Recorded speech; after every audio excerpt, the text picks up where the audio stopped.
military service. And I think we're going to take the opportunity today to not only remember those who have died in military service, but those who have been wounded and damaged and beyond, and to look at our current paradigms around war, and maybe begin to imagine a better world. So good morning, Rosalind. So good to have you here with us this morning. Welcome, welcome. Before we get started, let's take a minute or two to get present. Let's take a deep breath in through your nose and hold it. And imagine clean, crisp oxygen flooding your lungs, flowing into your bloodstream, nourishing all your cells, your organs, bringing vital life energy to your body and being.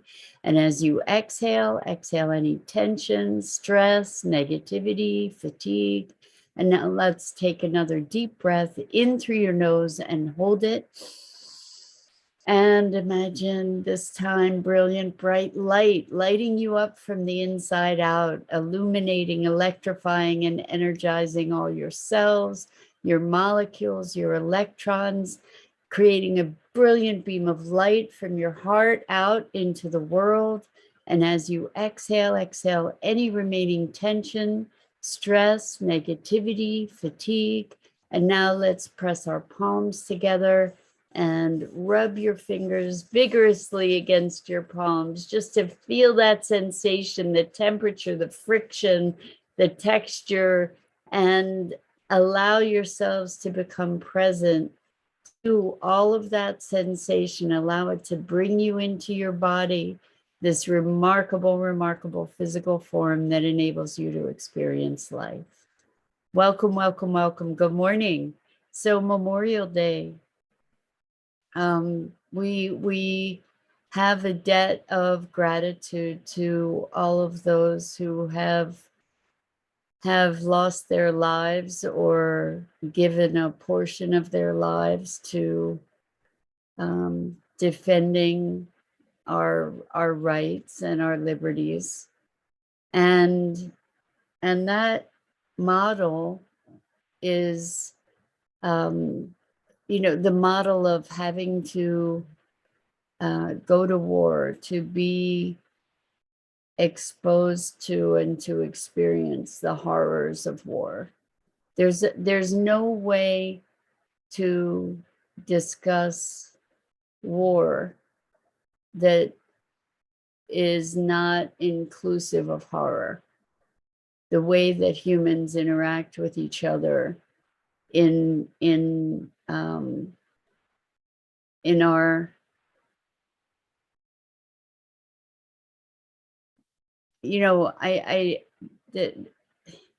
in defense, I guess, in defense of our beliefs, our property, our freedoms, and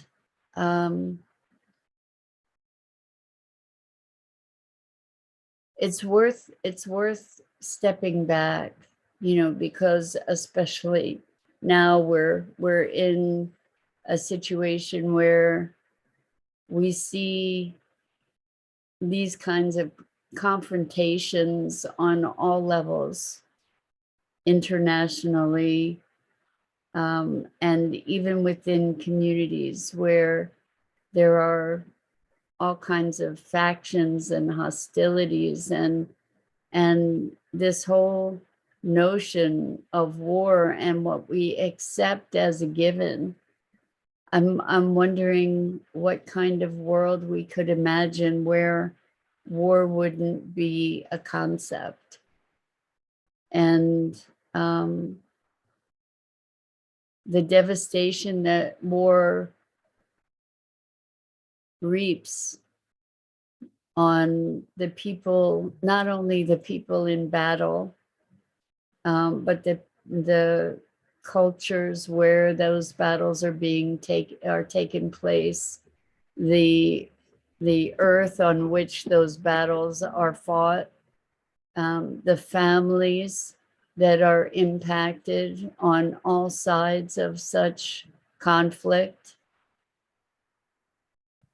the generations that inherit those wounds, the people that live with PTSD as a result of those kinds of confrontations.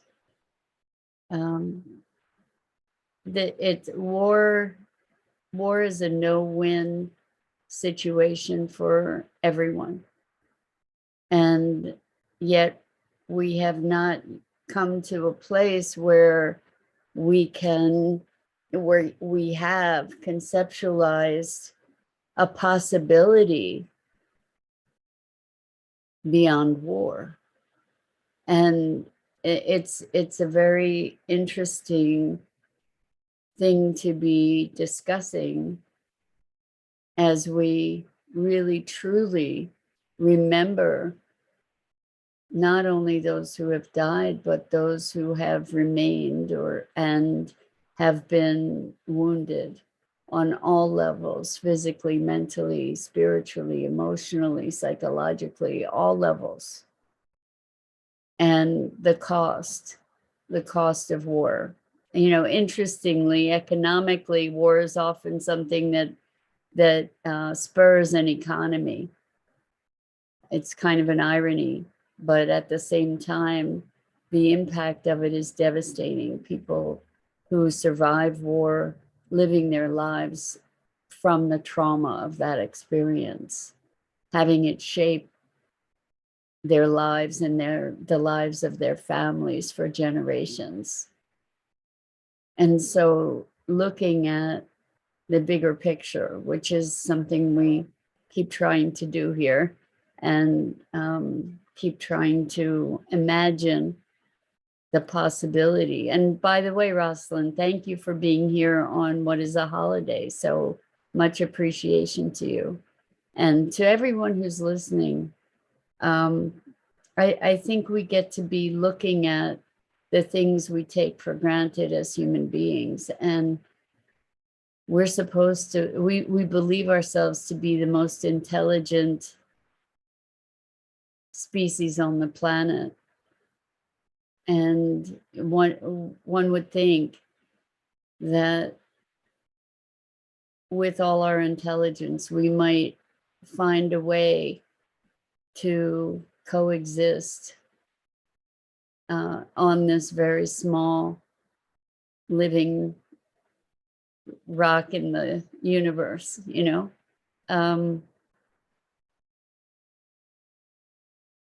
As I think of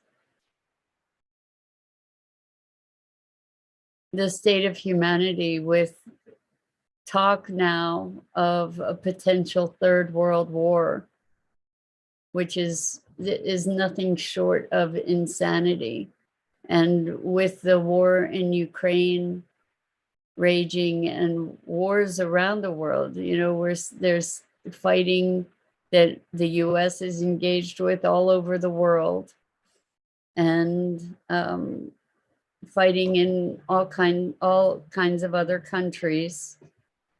It's nothing short of true insanity, given our technological capabilities to truly destroy the world now, that we haven't come up with a way to live beyond that kind of conflict, that we haven't globally made a concerted shift into finding peace and what peace might look like, and how we can be propagating peace. One of the deepest myths that allows us to propagate this notion of war and this kind of conflict is our separateness. We've experienced 2 mass shootings in the past month, and in the war in Ukraine is raging, and there are all kinds of other publicized, unpublicized wars around the world. And the question is, what do we get to do to transform this? Because no war is ever won. It's an illusion to believe that a war is won, because there's so many losses on all sides, always, always, in any conflict. And there are casualties that are unrecognized and uncounted. And the biggest casualty is to the continued consciousness of the futility of that kind of conflict. I mean, people, we don't recognize the futility of that kind of conflict. We still labor under some kind of notion that there is such a thing as winning or losing a war. You know, I think we get to revisit all these notions and to put ourselves in a place of saying, wait, if we are so evolved, how are we permitting this to continue? How are we each creating the space that holds this heinous possibility even? You know, how is it that we in ourselves are perpetuating this? Because that's one thing that we each can do, is transform ourselves to a place where the notion of war is unthinkable.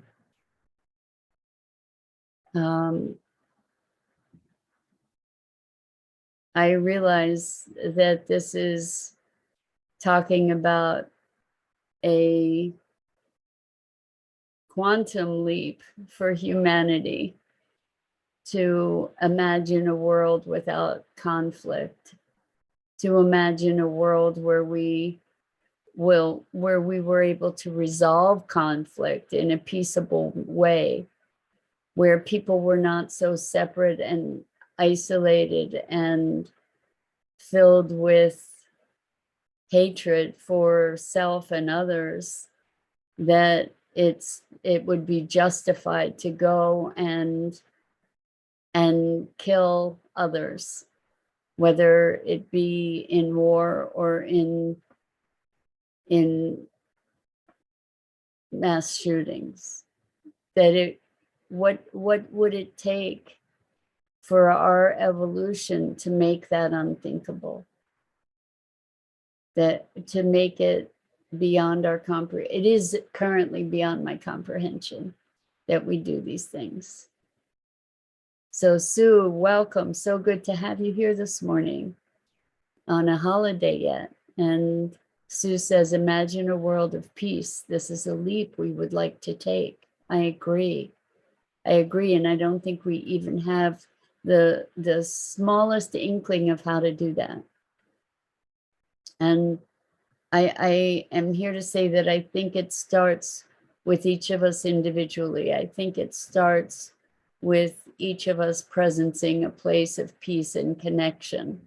That as we start to imagine and really truly understand that we are all connected, that you are me and I am you, that we are part of one unit, that we are part of one consciousness, one global universal being of life on this planet, on this living planet, that we are one with all of life, then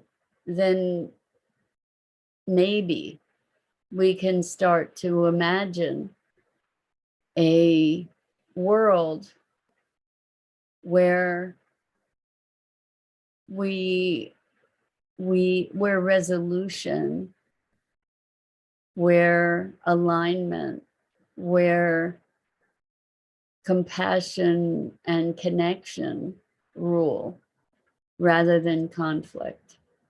Because so much of this conflict that we experience, if not all of it, is based in a culture of domination and control, separation, domination, and control, rather than harmony, alignment, connection, interconnection, interdependence.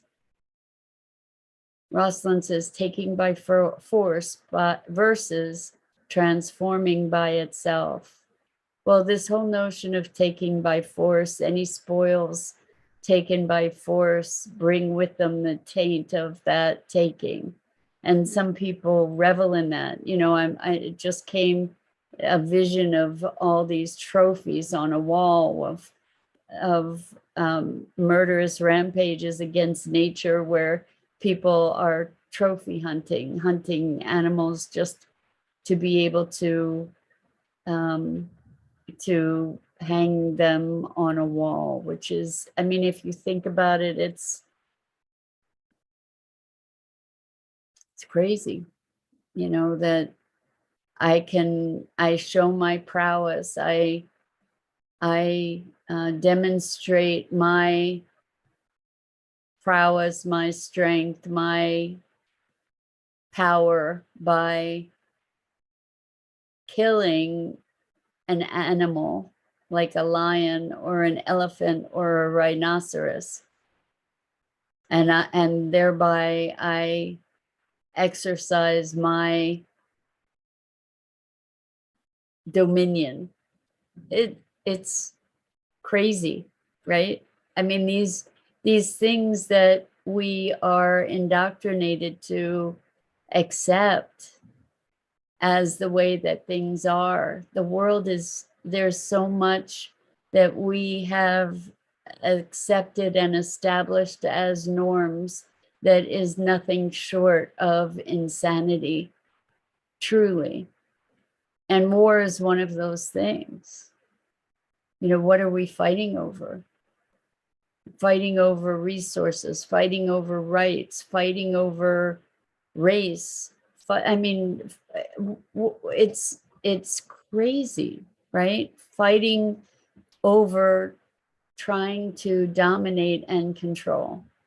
And so this whole fundamental assumption of me against you, if you win, I lose.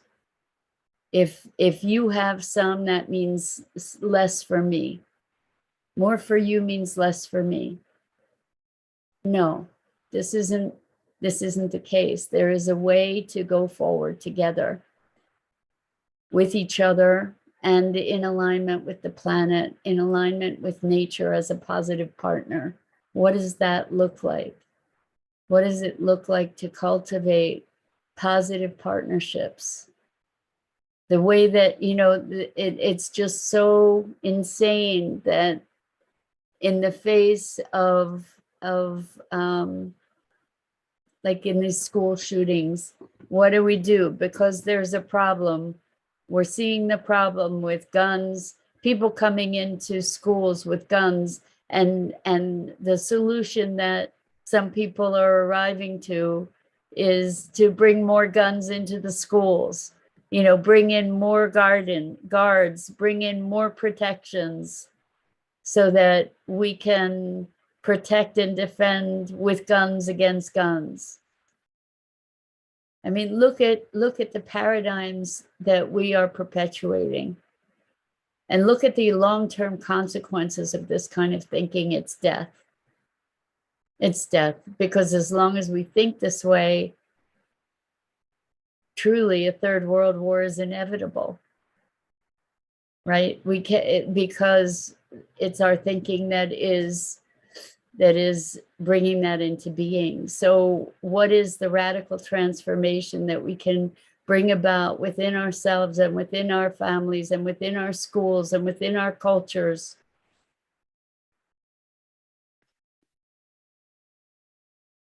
that allow us to heal ourselves and each other? that allow us to heal that separateness, that allow us not to turn a blind eye to the pain of people that end up going into a situation and murdering other people.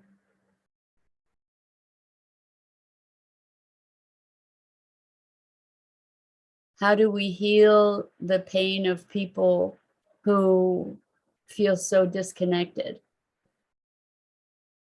that they could imagine such a thing, let alone perpetrate such an unspeakable act?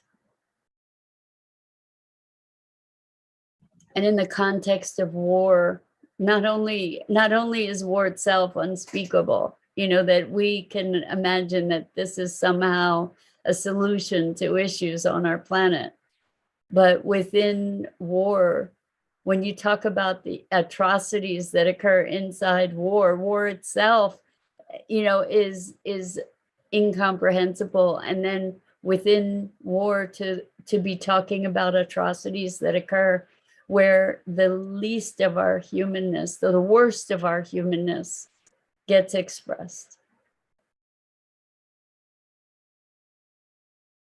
with rape and torture and killing of civilians, where we feel so threatened that we completely dehumanize people that we have christened to be our enemies. I mean, it's biblical. It's even in the Bible, these kinds of wars and conflicts. What's up with that? Isn't there a higher place that we can come from? And what does it look like within ourselves? What does that shift within ourselves look like to rise to a place of the possibility of unity, of peace, of connection, of interrelationship? What kinds of changes need to occur in our heart and soul to make war and all these kinds of conflicts obsolete? Who can we be? What's possible for us? It breaks my heart. Just when I was, I don't know how old I was. I don't know if I was somewhere between 13 and 15. I was babysitting. And I remember hearing something on the news, and it was about someone who had been raped and tortured. And it struck me so deeply to feel how horribly wounded we must be to allow such a thing. And it broke my heart. And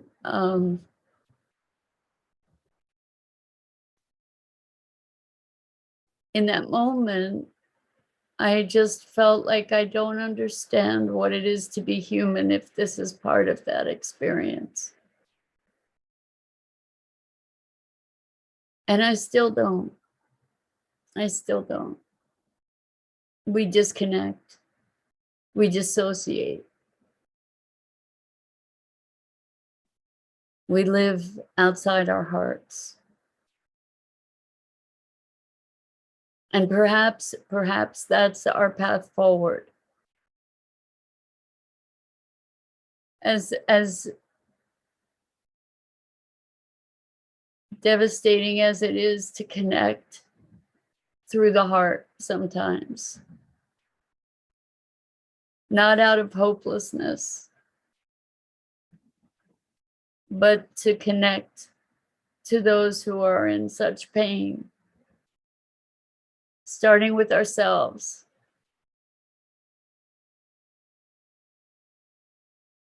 And to be healing that pain through love and connection,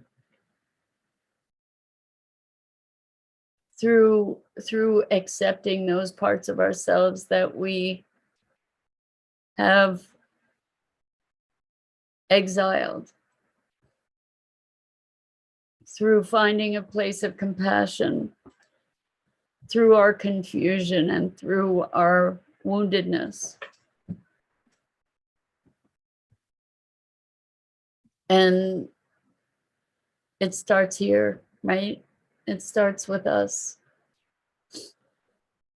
And speaking and living peace, as challenging as it might be.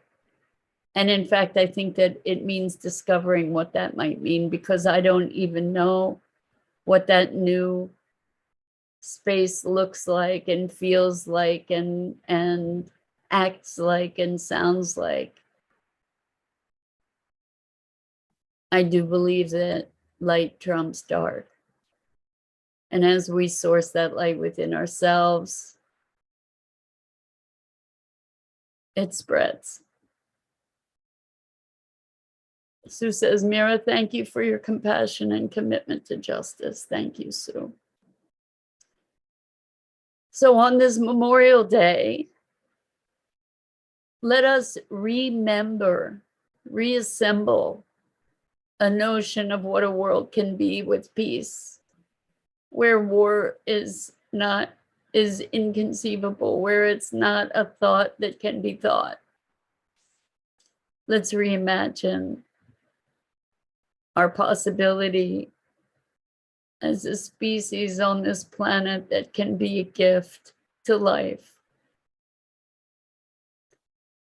And I think that's it for this morning. I'm Mira Rubin. This is the Core Connection. And I go live here each weekday morning on the Enlightened World Network Facebook page. Please, please check out the other amazing programming on Enlightened World Network, EWN One with the Earth and Enlightened World Living. Rosalind says, freedom from our own ideas, tolerant of others, and realizing that others are a reflection of ourselves. And that in healing ourselves, we get to heal the world. Blessings and gratitude to all of you. Thank you so much for being here, for being willing to ask the hard questions, for being willing to expand yourself into new possibility. So much love to you. And I hope to see you again here really, really soon.